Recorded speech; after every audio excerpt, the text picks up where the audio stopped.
Assalamualaikum warahmatullahi wabarakatuh. Selamat pagi, salam sejahtera untuk kita semua. Perkenalkanlah, nama saya Mukrodi. Pada kesempatan yang baik ini, saya akan membahas terkait dengan masalah-masalah yang sering dihadapi oleh mahasiswa pada saat sidang skripsi. Teman-teman mahasiswa yang saya banggakan, bahwa ketika kita melaksanakan sidang skripsi, kita tidak perlu takut, tidak perlu resah, tidak perlu gelisah. Akan tetapi kita hadapi dengan sikap tenang, dengan sikap tentram, ya tentunya harus diiringi dengan berdoa terlebih dahulu.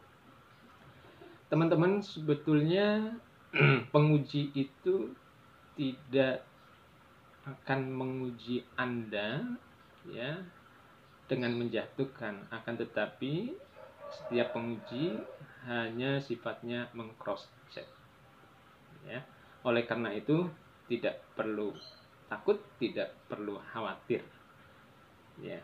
Ada solusi ya, ada solusi yang harus teman-teman pahami ya, sehingga ketika menghadapi para penguji di sidang skripsi, Anda sudah tenang, sudah tentram. Oke, teman-teman.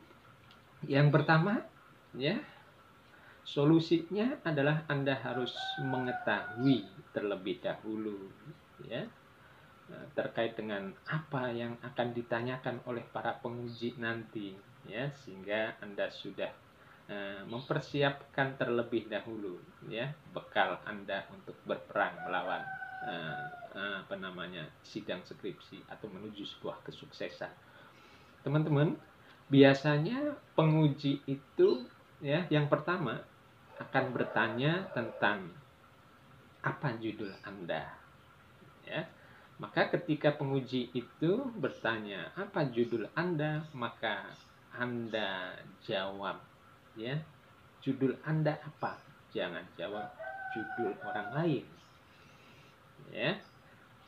Maka harus dijawab bahwa judul ya skripsi saya itu adalah tentang misalnya pengaruh, motivasi, dan kompetensi terhadap kinerja. Jawab dengan tegas ya, sehingga ini ya sebagai nilai plus di dalam penilaian sidang skripsi. Jawab dengan tegas ya. Jangan sampai salah, nanti yang diucapkan adalah judul punya teman Anda. Oke, itu yang pertama. Lalu yang kedua biasa akan ditanyakan adalah apa masalah yang terdapat pada judul Anda ya. Ketika ditanya apa masalah yang terdapat pada judul Anda, maka masalahnya ada di mana. Anda harus bisa menyebutkan atau Anda harus bisa mengetahui masalah terkait dengan judul Anda ya. Pada saat penelitian, apa masalahnya? Kalau tadi judulnya adalah pengaruh, motivasi, dan kompetensi terhadap kinerja, maka tentunya jawaban Anda ketika ditanya masalahnya ada di mana, maka di variabel Y tentunya, yaitu kinerja. Ketika judul Anda adalah pengaruh, motivasi, dan kompetensi terhadap produktivitas, maka Anda jawab masalah penelitian Anda pada skripsi ini adalah tentang produktivitas. Ketika judul Anda adalah pengaruh, motivasi terhadap prestasi kerja misalnya, maka Anda jawab bahwa ya, masalah penelitian Anda ada pada prestasi kerja. Itu yang pertama. Kemudian berikutnya biasa yang akan ditanyakan itu adalah apa alasan Anda mengambil judul ini? Ya.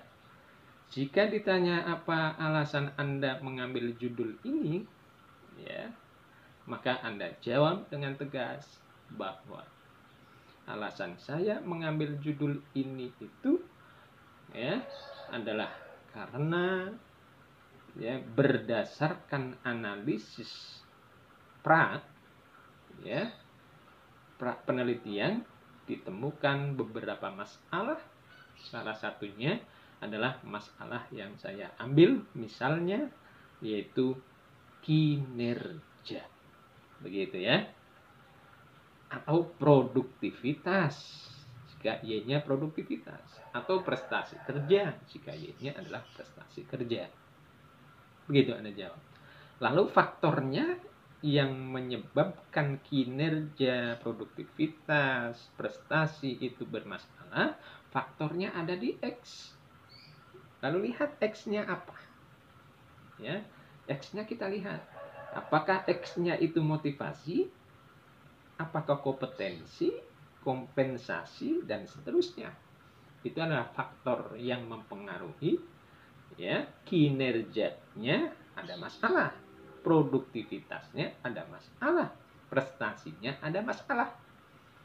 Ya, jadi X itu adalah faktor ya yang menimbulkan tadi kinerja bermasalah, produktivitas bermasalah, atau prestasi bermasalah. Ya, jadi itu ketika ditanya terkait dengan ya kenapa Anda mengambil judul ini. Kemudian berikutnya biasa yang sering ditanyakan ya oleh para penguji adalah apa latar belakang masalah itu. Ya. Teman-teman harus kita pahami dan harus kita ketahui ketika teman-teman ditanya apa latar belakang masalah. Ya, karena Anda sudah menulis di latar belakang masalah ya. 1 kalimat, 2 kalimat, 3 kalimat dan seterusnya. Sudah menulis di bab 1 latar belakang masalah. Tentunya Anda harus memahami ketika ditanya. Ya. Jadi ketika ditanya apa itu latar belakang masalah, maka Anda jawab. Latar belakang masalah itu adalah masalah-masalah yang ada ya di objek penelitian saya ya di objek penelitian saya yang akan saya teliti dan akan saya cari jawabannya ya. Jadi masalah-masalah yang ada di objek penelitian Anda dan akan Anda lakukan penelitian ya tentunya akan dicari sebuah jawaban. Ya, objeknya apa? Maka tadi ya judul yang saya sampaikan tadi pengaruh, motivasi dan kompetensi terhadap kinerja belum ada objeknya. Ya. Objek itu apa? Objek itu tempat penelitian di mana Anda meneliti. Itu objek. Ya. Jadi Anda misalnya tadi pengaruh, motivasi dan kompetensi terhadap kinerja di perusahaan misalnya X. Ya. Perusahaan X, maka latar belakang masalah itu adalah masalah yang ada di perusahaan X tadi. Ya. Yang sudah Anda analisis, kemudian nanti Anda dicari jawabannya. Begitu, ya. Jadi masalah-masalah yang ada di perusahaan yang Anda. Oleh karena itu, teman-teman perlu dipahami bahwa latar belakang masalah itu isinya adalah terkait dengan masalah-masalah ya di perusahaan yang Anda teliti yang berkaitan dengan penelitian Anda. Kalau penelitian Anda terkait dengan kinerja, berarti masalahnya terkait dengan kinerja. Kalau penelitian Anda terkait dengan produktivitas, maka berarti masalahnya adalah tentang produktivitas. Kalau penelitian Anda masalahnya adalah di prestasi kerja, maka masalahnya masalah-masalahnya adalah tentang prestasi kerja. Ya, di mana Ya tentu di perusahaan yang Anda teliti, jangan di perusahaan orang lain, atau jangan di perusahaan yang Anda tidak teliti, ya, maka nanti menjadi salah kaprah. Ya, ini banyak teman-teman, ya, ketika ya menulis latar belakang itu adalah teori-teori, bukan berarti salah, benar. Ya, akan tetapi tentunya ketika Anda di sana mengungkapkan terkait dengan teori-teori, maka harus memunculkan masalah, gitu. Jadi teman-teman harus memunculkan masalah. Ya, ketika Anda menulis masalah terkait dengan objek yang Anda teliti, juga Anda harus bisa memunculkan masalah dengan baik.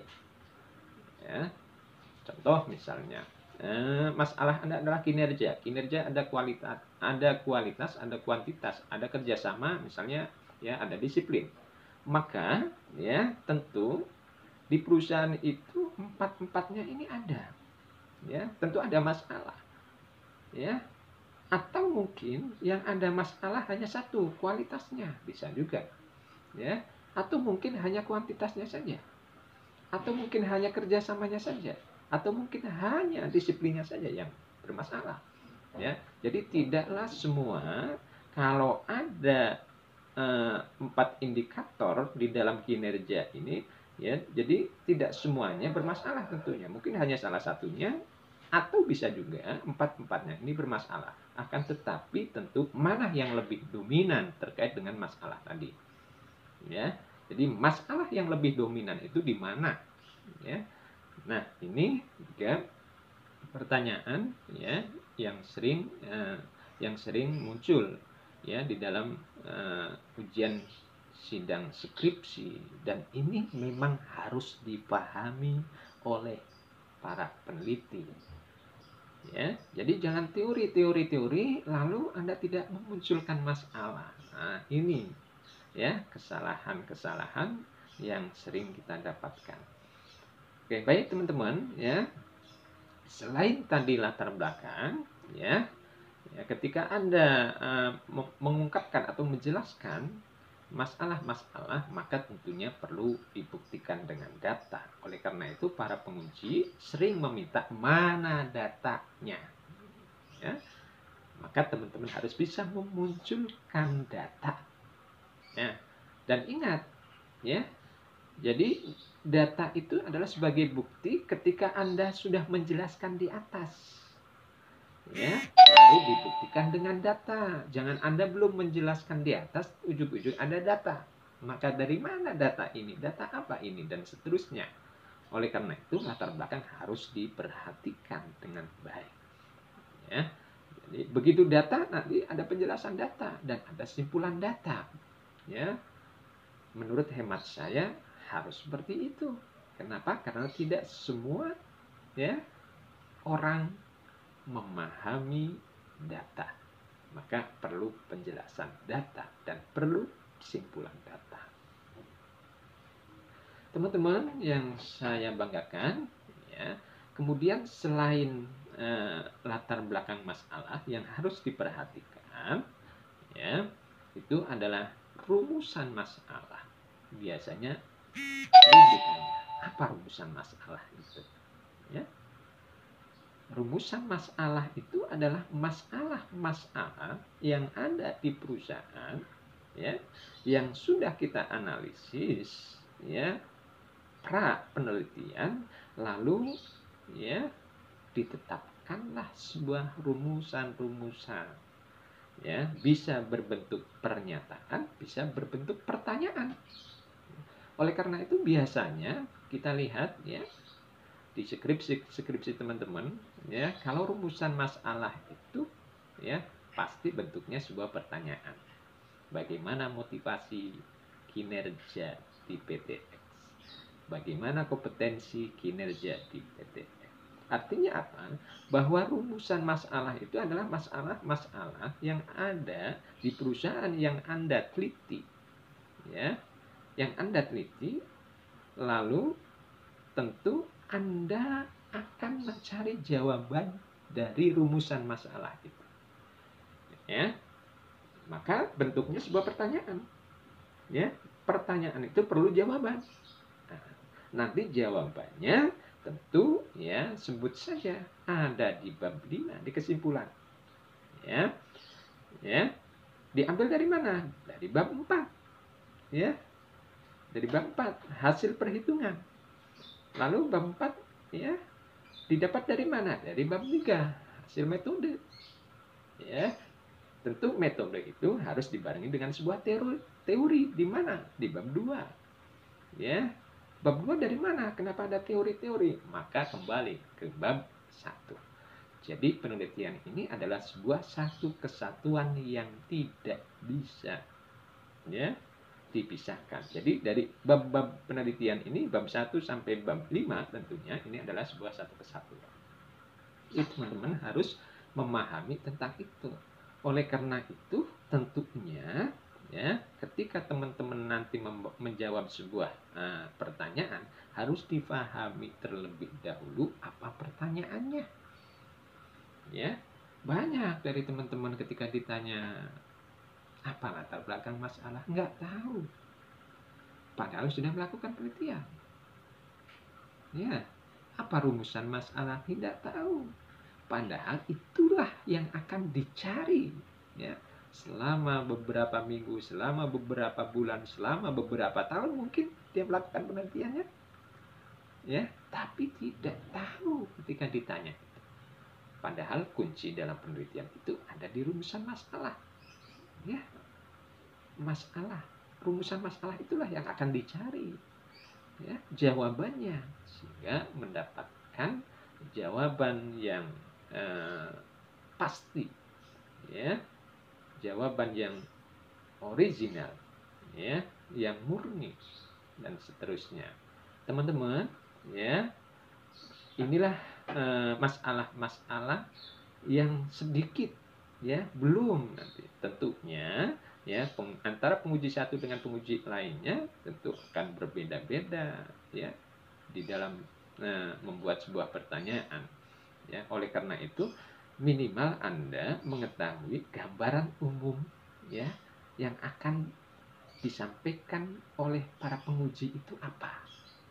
Ini belum seberapanya ya, baru mencapai rumusan masalah, belum nanti bab 2, belum nanti bab 3, bab 4 dan seterusnya. Dan mudah-mudahan walaupun sedikit bermanfaat untuk Anda semua untuk mencapai sebuah keberhasilan di dalam melakukan sidang skripsi, dan insya Allah video ini akan berlanjut. Selamat menikmati.